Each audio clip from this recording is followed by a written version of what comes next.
The What to Read Next podcast helps you build a TBR of future favorite books. In each episode, Lori and Maine interviews authors and book influencers to recommend books they loved for you to pick up today. If you're an avid reader, always looking for your next favorite read, then the show's for you. Hi, Natalie. Welcome to What to Read Next podcast. Hi, thank you for having me. So happy to have you here. Tell us a little bit about yourself. So I am Natalie Caña, and I write contemporary Latinx rom-coms or contemporary, kind of depending. I like to think I'm funny, but who knows if other people think I'm funny. Yeah. My debut novel, A Proposal They Can't Refuse, I have the arc right here, comes out May 24th of this year. And it's basically about a Puerto Rican chef and a Irish American whiskey distiller who fake an engagement in order to outsmart their two devious grandfathers. I love this. And is your family Puerto Rican or? Yes. Half of my family is Puerto Rican. Yeah. So my mother's side of the family is Puerto Rican and my father's side is Dominican. I love this. So what part of Puerto Rico are they from? I'm from Puerto Rico. That's why. Oh, really? Yeah. They are. So my mom's family is from Aguas Buenas. Oh, cool. I'm from San Juan. So I grew up in San Juan. So, but yeah. Oh, that's awesome. This is awesome. And Boricuas everywhere. They are. And I live in New York, so I was close to most of my friends in New York were Dominican. So, and even the part where I grew up in Puerto Rico, it's mainly Dominican, like Dominican neighborhood. Like there's like, I feel like growing up in Puerto Rico is like, it's a mix of Cuban, Dominican, and Puerto Rican. Like it's not, it's not this like just like you just like straight up Puerto Rican. I'm like, no, it's like a mix of culture, you know. Oh yeah, my uncle who still lives in the Dominican Republic, his wife is Puerto Rican, and they take like a ferry boat all the time right over to Puerto Rico. They're like, yeah, it's like 45 minutes. Yeah, they just take the ferry and go back and forth and stuff like that. Yeah, so this is awesome. So what made you to start writing romance? Were you a romance reader, or did you was it something you just like, oh, this will be fun to do? So I got into romance writing in college. So I was a freshman, and there was like a lot of family stuff going on, and then just, being a freshman in college and all that stuff. And I was like high stress, panic attacks all the time, anxiety through the roof. And I happened to be in my university bookshop, and there was like a bin that said buy these books for $1. And I just happened to pick up a Lisa Kleypas Mine Till Midnight. Ooh, for $1? For $1, which is it better be $1 because my school books were not $1. Let me tell you. Yeah, they were a lot more than that. I read that and I was like, oh my God, I found my thing. And then it went to like reading her whole backlist and then reading tons of other stuff. Oh, he's barking. My puppy is barking at the fake plants. He's very mad at it. But yeah, so I went from there. I started is reading as much romance as I can. And then I was in school for television production. I went to school for broadcasting and communications. And from there, let me just get this rope toy. And I tried to, do my own writing, and it all started way back then, and I've been writing ever since.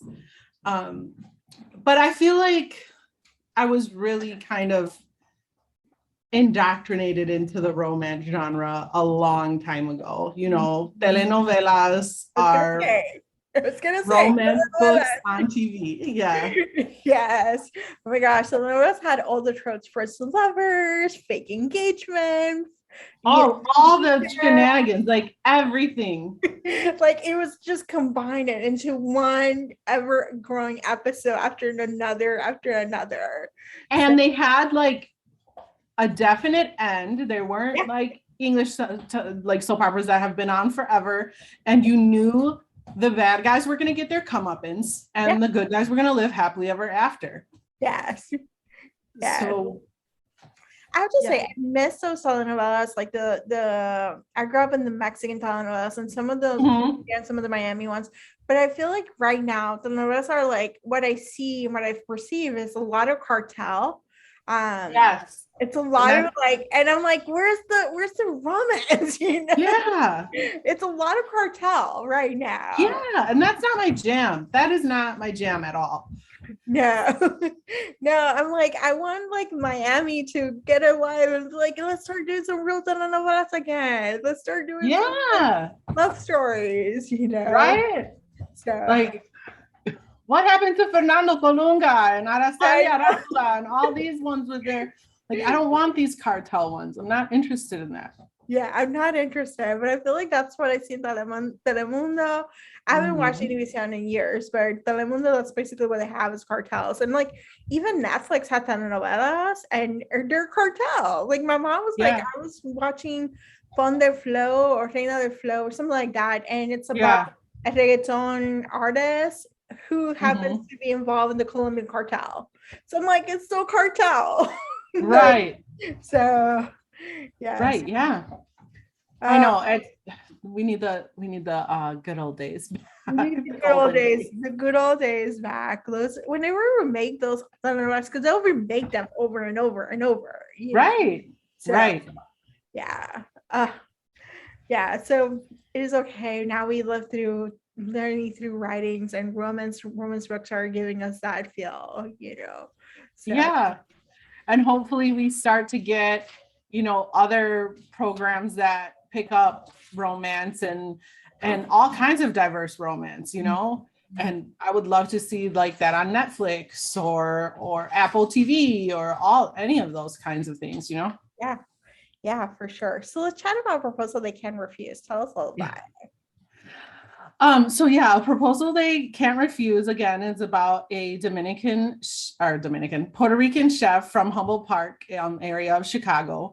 And her family has owned this restaurant since the 70s, the late 70s. But even then, like, it's very much an homage to her late grandmother.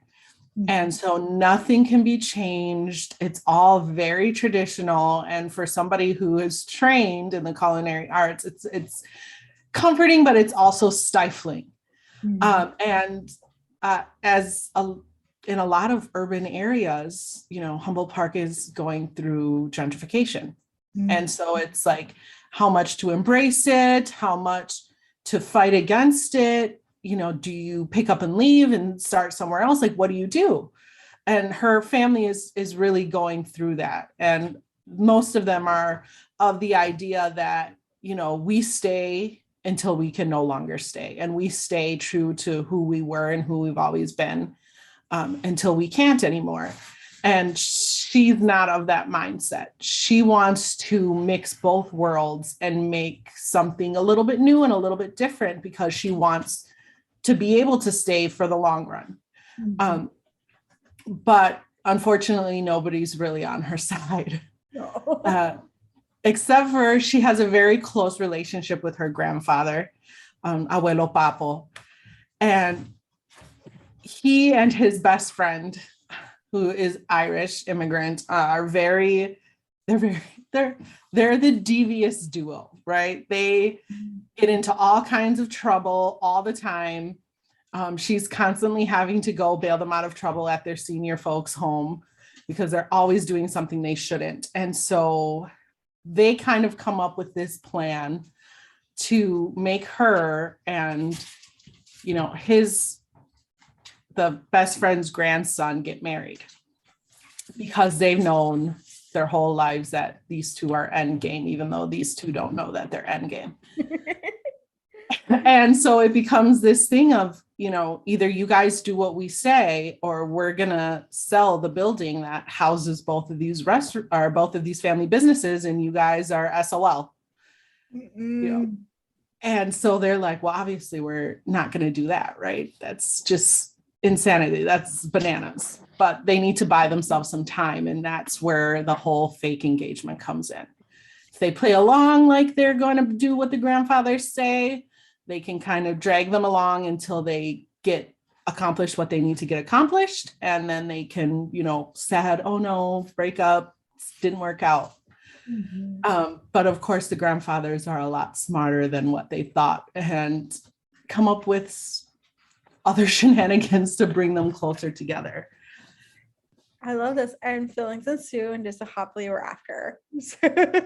Yeah. And the Irish grandfather, he has cancer and it is terminal. Aww. And so he wants to see his grandson settled and happy, before everything. And so that's really at the root of all of them really going along with this, is to kind of make this work until they can't. So what was your journey to get published? Oh my God, my journey to get published. This is not like many authors, right? This is not the first book I queried. This is not the first book I tried to get published. It's not the first book that I've written. But it is, I think, the book of my heart. And so I took a lot of time on this. It was a good 5+ years because it was never quite right? Like we as authors, we become perfectionists and we want it to be perfect. Especially because they tell you make it as polished as possible before you send it out into query world. So it took a long time. I did a lot of rewrites. I think at one point there was a little too many chefs in the kitchen, and I lost my voice a bit. And then I tried, pitch wars and didn't get picked, and tried other things. And then I got chosen for author mentor match. Yeah. And I just got the best mentor ever. And she was just like, look, these are the kind of the issues that I see. I'm can be as involved as you want me to be, as uninvolved as you want me to be. She goes, but I think your voice is good. You just need to trust it again. And, those first ideas that I had, those were the ones that I ended up having to bring back and put back into the story to make it work and to make it what it is now. So after that, I'm a teacher in my day job, and I was teaching virtually, and I finished the draft on a Sunday. And I told her, and I was like, oh my God, I finished this draft. I'm so excited. And she's like, yay, now write a query letter and a synopsis because we're going to start sending it out tomorrow. And I was like, what? Yeah. And I mean, luckily I kind of had some of that stuff already. I just had to tweak it a bit to fit the new story. And, I woke up at 7 a.m. By 7:30, I was teaching for a chunk of 3 hours. And then I had a small break in there, sent out that first group of 12 queries with the synopsis and whatever they requested. And the craziest thing, by that evening, I had a full request.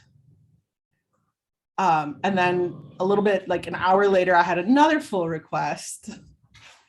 And then at 3:00 in the morning that night, who is now my agent, emailed me and said, I stayed up reading this. I love this so much. I want, to get on the phone and talk tomorrow.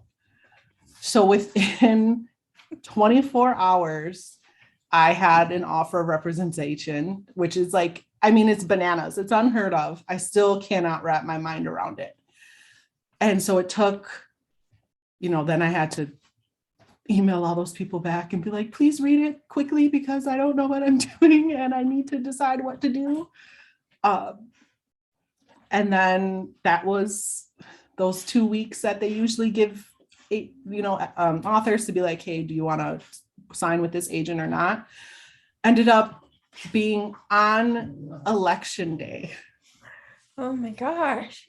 Yes. And I was like, oh my God, I have to make like this huge decision. It was very, I mean, like everybody's kind of is going to be like, oh, please, I wish I had that problem, right? No, like it's a big decision. But it's a huge decision. And then when you have this, you're like, oh my God, what if I make the wrong decision, right? But eventually I just had to go with, you know, what I felt was going to be the best fit. And it worked out. We went very quickly after that on sub to try to sell it to publishers. And by Christmas, we sold it in auction. Oh my God. I can't. It's still something that it's very difficult for me to wrap my head around. And it seems like it happened so fast. But a lot of like my author friends are like, remember, but you put in so many years before that. Mm-hmm. So yeah, that's how I went through the whole thing to be published in it. And it's coming out in like less than 2 months. Yeah. Well, a little bit over 2 months. Yeah. Oh my gosh. I love the story because I think in some ways, even though it felt like an overnight success, reality was that it took years to get there. Like there was a process. You were learning the craft, learning your voice, finding discover it even just from the start, like discovering romance as a book, or even growing up watching romance, like understanding the whole process. Yeah. It's a lifelong journey, you know. Yeah. Yeah. And so that's what, like, I kind of have to keep telling myself that, right? Like, yes, it seemed like everything happened so fast and like, oh my God, how is this happening to me? But like, I have to keep reminding myself, like, girl, you put in the work. You put it in. Yes, you put in the work. Ah, so good. So, all right. So let's chat about reading. So what are you currently reading? So right now I am reading a lot of paranormal and fantasy. I think I kind of go through, you know, like phases of like, I'll read a ton of historical and then I'll read a ton of contemporary, and then I'll read. And I think right now with just the world being what it is, trying to move away from that a little bit, you know, even though all these fantasies and paranormals have pretty like worse things going on, but it's nice to move away from like human monsters into like fake monsters. So I've been doing a lot of that lately. I think probably since like fall of last year. All right. So do you have any recommendations as someone who's like needs to dive into paranormal slowly or surely, or fantasy, just because? Yeah. I feel like I need to like duck and hide right now because I just got into Sarah J. Maas. Yep. I just got into her at the end of last year. So since then I've read like the Throne of Glass series and the Court of Roses and Thorns. Yep. That whole both of those series, and started the new one. And I love her characters. I love that her characters are flawed from the very beginning. And even though they put in so much work, they're still flawed at the end. Right? Like they go through so much growth and so much change, but they don't turn into something completely different than what they were. And I think that in a way that's pretty hopeful, right? Because like we're all flawed and it's hard to be a person that doesn't suck sometimes. And knowing that like you're never gonna be perfect, so that's automatically off the table, and all you can just do is be the best version of yourself. It's hopeful. Yeah. Yes. I finished Crescent City a few weeks ago, and I'm not ready for book 2, so I'm waiting. I'm gonna wait, you know. But Sarah J. Maas is my go-to vacation books. Like I binge on them like throughout the vacation. Like it's like my escape, you know? So Yeah. Yeah. Like I said, I just like got into them and I'm like, what have you been doing with your life? yeah.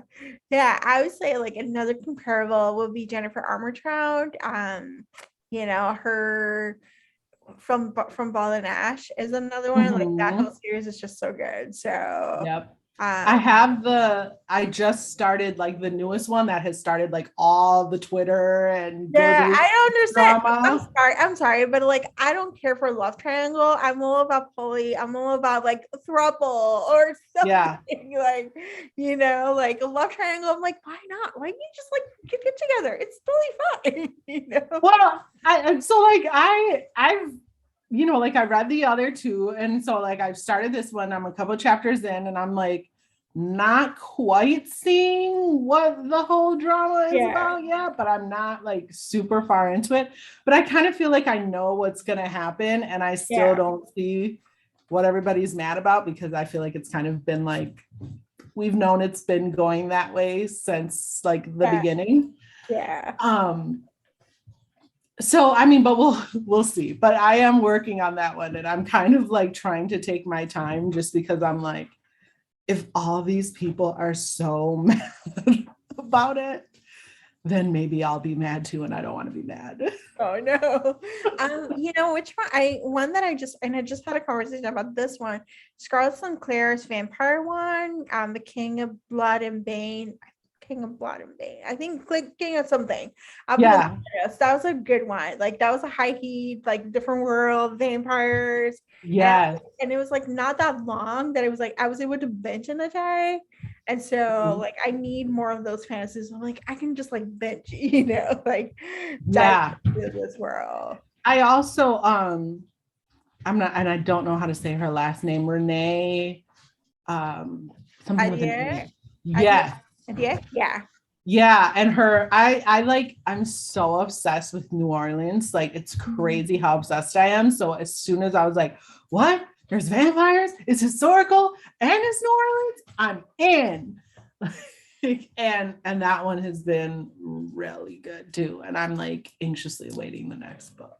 Oh my god. I have the arc for the first one. That's how like I'm afraid because I'm like I hate not reading long like completed series. Yes. That's like my biggest pain in the butt. Like that's my issue with Thornal Class, and I've talked about this in another show.